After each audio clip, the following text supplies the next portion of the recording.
Presbyterian Church is firmly established and is now Presbyterian model. It's not actually established until 1690. Okay. We've got another 60 years.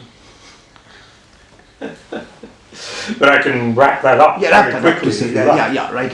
And then that, and does it spark Puritanism in England? Does there any relationship to that? Yes. Okay, yes, and talk about that. Yeah. Because that will lead me to tomorrow's interview. Yeah. What's often forgotten in relation to the introduction by Charles I and Laud of these new liturgical practices into Scotland is that this wasn't simply a Scottish-English conflict. There was huge opposition in England to the liturgical changes that Laud and Charles had introduced to the English Church. And there is a formidable Puritan wing within the English Church, which was as unhappy with what was going on in Scotland and England as were the Scots.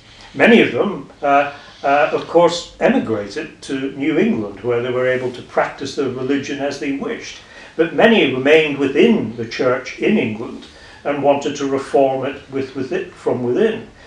And in the course of the civil wars, the Wars of the Three Kingdoms, as we now often call it, in the 1640s, particularly the early 1640s, you get English parliamentarians who are, as it were, joining hands with Scottish Covenanters against Charles I. And I think we sometimes underestimate the extent to which English parliamentarians were willing and able to accept a Presbyterian system of church government and a much simplified liturgy. The result of this, of course, is the drawing up of what's become known as the Solemn League and Covenant, an Anglo-Scottish league against the king. And it's often said that the English saw this as a civil league and the Scots as a religious covenant. But I think that underestimates the extent to which English parliamentarians were sympathetic to the Scots' religious views, just as it underestimates the extent to which Scottish Covenanters were determined to limit royal authority and to impose a constitutional settlement on Charles I. Now, of course, the upshot of all this was the execution of Charles V. The execution of Charles I by Oliver Cromwell. Start again from the upshot. The upshot of all this, of course, was the execution of Charles I in 1649 by Oliver Cromwell, and the establishment of an English republic into which Scotland and Ireland were incorporated.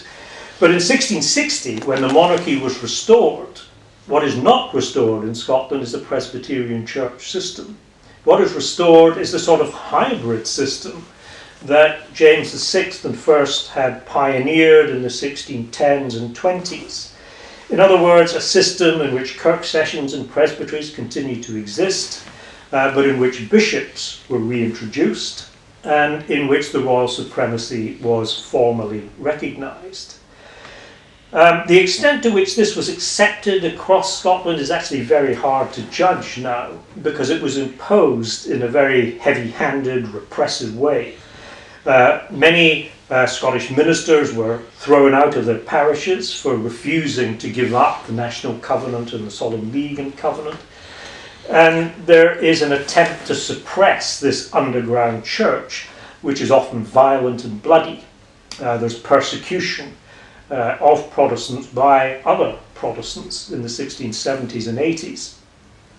And that legacy has lived on in Presbyterian historiography. But the Presbyterian Church in Scotland is not established finally until after the Glorious Revolution in 1688-89, when the Presbyterians are able to seize power and insist that the new monarchs, William and Mary, establish a Presbyterian church rather than an Episcopalian one. And that church, established by law in 1690, has remained the established church in Scotland ever since.